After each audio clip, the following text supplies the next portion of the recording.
हर एक रात के पहलू से दिन निकलता है, वो लोग कैसे संवर जाएं जो तबाह नहीं। नमस्कार, मैं हूं राजीव और आप देख रहे हैं घूमता हुआ आईना। दोस्तों, मोदी और बीजेपी इस समय जितने शक्तिशाली होने का दावा या दिखावा कर रहे हैं, भीतर से वो उतने ही मजबूर दिख रहे हैं और चुनाव आयोग का हाल कुछ ऐसा ही हो रहा है। हालांकि निर्वाचन आयोग तो वाकई शक्तिशाली संस्था है, उसे संविधान ने शक्ति दी है और इस शक्ति के साथ महत्वपूर्ण जिम्मेदारियां भी आई हैं। लेकिन जब इन जिम्मेदारियों को निभाने में चुनाव आयोग की कमी दिखती है, तब सवाल उठते हैं। इस समय बिहार चुनाव से पहले चुनाव आयोग को लेकर अहम सवाल सुप्रीम कोर्ट में उठे हैं और दूसरी तरफ मोदी की जिद भरी एक देश एक चुनाव योजना को लेकर भी चुनाव आयोग पर सवाल उठ रहे हैं। इस बार सवाल उठाने वाले देश के चार पूर्व मुख्य न्यायाधीश हैं, यानी बीजेपी या मोदी इन सवालों को विपक्ष के दिमाग की फितूर कहकर खारिज नहीं कर सकते हैं। पूर्व मुख्य न्यायाधीशों की समझ पर अगर बीजेपी ने सवाल किए तो बीजेपी खुद को फंसा लेगी। बीजेपी की मजबूरी केवल चुनाव आयोग को लेकर नहीं है, बल्कि बिहार में जिस खेल को अंजाम देने में बीजेपी लगी है, उसमें अब विपक्ष के साथ साथ बीजेपी के भीतर भी असंतोष की आवाज उठ रही है। एक तो बिहार में कानून व्यवस्था की बिगड़ती हालत से सरकार घिरी हुई है और उसके बाद मतदाता सूची गहन पुनरीक्षण को लेकर बीजेपी के पास जवाब नहीं है कि आखिर किस लिए एकदम से चुनाव के पहले यह काम शुरू हो गया है और क्यों चुनाव आयोग उन कागजों को भी मंजूर नहीं कर रहा है जो खुद सरकार की तरफ से लोगों की पहचान बताने के लिए जारी किए गए हैं। बीजेपी, जेडीयू, एलजेपी और हिंदुस्तानी आवाम मोर्चा सभी इस कवायद में चुनाव आयोग का साथ दे रहे हैं। एनडीए को लगता है कि बांग्लादेशी घुसपैठिए या अवैध मतदाताओं की पहचान के नाम पर उसे चुनावी बढ़त मिल जाएगी, लेकिन फिलहाल मामला बीजेपी के पक्ष में नहीं जा रहा है। उधर देश भर से कहीं सड़क में गड्ढा बनने, पुल गिरने, बाढ़ आने या पहाड़ धंसने की जो घटनाएं हो रही हैं, उसमें बीजेपी की भ्रष्टाचार के लिए जीरो टॉलरेंस वाली नीति पर सवाल उठ रहे हैं। इसके अलावा अभी कांवड़ यात्रा शुरू होने के साथ ही सांप्रदायिकता के नाम पर उत्पात की जो घटनाएं हो रही हैं, उनसे अब मुसलमानों के साथ साथ हिंदुओं के भी पीड़ित होने की खबरें आ रही हैं। ऐसी तमाम बातें बीजेपी को मजबूर कर रही हैं। इनके बीच आरएसएस प्रमुख यानी संघ प्रमुख मोहन भागवत ने मोदी को इशारा दे दिया है कि 2 महीने बाद 75 वर्ष की आयु पूरी होने पर मोदी को प्रधानमंत्री की कुर्सी दूसरों के लिए छोड़ देने चाहिए, यानी छोड़कर किनारे हो जाना चाहिए। यानी अब संघ अपने सामने मोदी को भी मजबूर करने की तैयारी तो कर ही रहा है। यह जाहिर भी कर रहा है कि पीएम की कुर्सी मोदी को संघ के कारण मिली है और अब आरएसएस की ही मर्जी है कि मोदी हट जाएं। तो आज आईने की नजर से पड़ताल करेंगे कि क्या मजबूर मोदी और मजबूर बीजेपी आगे देश की कमान संभाल पाएंगे, और यह भी समझेंगे कि क्या बिहार चुनाव के साथ ही मोदी और बीजेपी दोनों की विदा की तैयारी शुरू हो जाएगी। लेकिन सबसे पहले देखते हैं कि चुनाव आयोग वोटर लिस्ट में सुधार और परीक्षण की जो कार्रवाई बिहार में शुरू कर चुका है, उस पर अदालत ने क्या कुछ कहा है और इसमें महागठबंधन की जीत की संभावनाएं कैसे बन रही हैं। बिहार में 24 जून से जारी मतदाता सूची के विशेष गहन पुनरीक्षण यानी एसआईआर की प्रक्रिया इस महीने की 25 तारीख को समाप्त होने वाली है। लेकिन इससे पहले चुनाव आयोग के इस फैसले के खिलाफ कुछ विपक्षी दलों और सामाजिक कार्यकर्ताओं की तरफ से सुप्रीम कोर्ट में याचिकाएं दाखिल हुई हैं, जिनमें एक सुनवाई 10 जुलाई को हो चुकी है और अगली सुनवाई के लिए 28 जुलाई की तारीख अदालत ने मुकर्रर की है। 10 जुलाई की सुनवाई में शीर्ष अदालत ने चुनाव आयोग की इस दलील को तो सुन लिया कि बिहार में पहचान और नागरिकता साबित करने के लिए उसके द्वारा निर्धारित 11 दस्तावेजों की सूची इंडिकेटिव यानी उदाहरणात्मक है, एग्जॉस्टिव यानी संपूर्ण नहीं है। इसी को आधार बनाकर सुप्रीम कोर्ट ने चुनाव आयोग को सुझाव दिया कि न्याय के हित में उसे आधार, वोटर आईडी कार्ड और राशन कार्ड पर भी विचार करना चाहिए। आयोग को निर्देश दिया गया कि वो हर ऐसे मामले में कारण बताए जिसमें उसने इनमें से किसी भी पहचान पत्र पर विचार करने से इनकार किया है। सुप्रीम कोर्ट के इस कदम से एक बड़ी चिंता पर विचार शुरू हुआ है जो याचिकाकर्ताओं ने उठाई थी। सुप्रीम कोर्ट के हस्तक्षेप से बिहार के उन लाखों प्रवासी मजदूरों की चिंताओं का भी समाधान होने की संभावना है जो घर से दूर जगहों पर काम कर रहे हैं। चुनाव आयोग ने ऐसे लोगों से 1 महीने के भीतर घर लौटकर दस्तावेज जमा करने और अपनी नागरिकता साबित करने की अनुचित मांग की थी।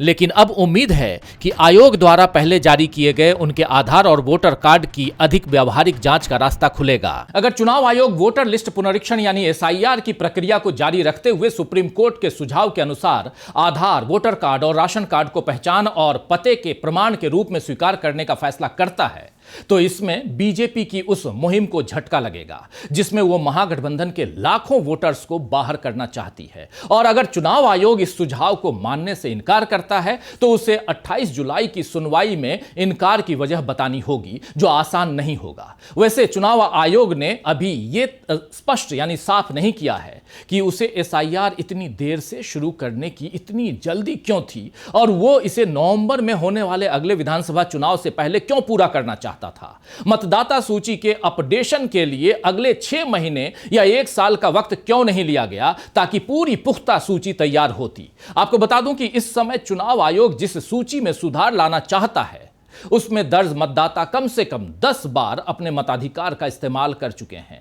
2003 के बाद से 5 विधानसभा और 5 लोकसभा के चुनाव हो चुके हैं, लेकिन चुनाव आयोग अब जाग रहा है। तो सवाल उठेंगे ही कि उसकी आंख देर से आखिर क्यों खुली, और खुली तो इसका खामियाजा आम जनता क्यों भुगते। वैसे चुनाव आयोग पर अब विपक्ष ही नहीं बल्कि पूर्व न्यायाधीश भी सवाल उठा रहे हैं। बीजेपी मोदी सरकार की महत्वाकांक्षी परियोजना एक देश एक चुनाव को अगले 4 सालों में लागू भी करना चाहती है। इसका मतलब यह है कि अगर बीजेपी सत्ता पर बनी रहे तो फिर देश में वाकई केंद्र और राज्यों के चुनाव एक साथ होंगे। इसके लिए कई राज्यों को चुनाव करने का इंतजार करना पड़ेगा और कई राज्यों में निर्वाचित सरकारों को अमान्य किया जाएगा, तभी पूरे देश में एक साथ चुनाव का मौका बनेगा। लेकिन राज्यों की सरकारों को अमान्य करने और किसी राज्य में जरूरत से ज्यादा वक्त तक सरकार बने रहने देने से भी संवैधानिक व्यवस्था की अवहेलना होगी।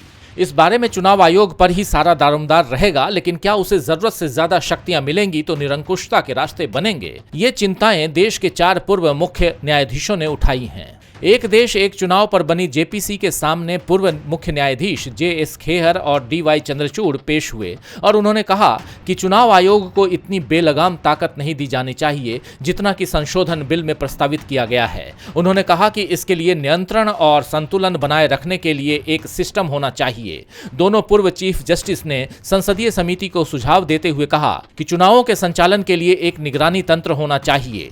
पूर्व चीफ जस्टिस जेएस खेहर ने कहा कि ये विधेयक सिद्धांततः संविधान के मूल ढांचे का उल्लंघन नहीं करता है, लेकिन इसमें चुनाव आयोग की भूमिका गहन जांच के दायरे में आ गई है क्योंकि उसे अत्यधिक शक्तियां प्रदान करने के प्रस्ताव पर चिंताएं व्यक्त की जा रही हैं और इस धारा के पुनर्मूल्यांकन के लिए राष्ट्रीय बहस की आवश्यकता है। पूर्व न्यायाधीशों का यह भी मानना है कि चुनाव आयोग को किसी राज्य में एक साथ चुनाव टालने का अधिकार देना संवैधानिक रूप से स्वीकार्य नहीं हो सकता।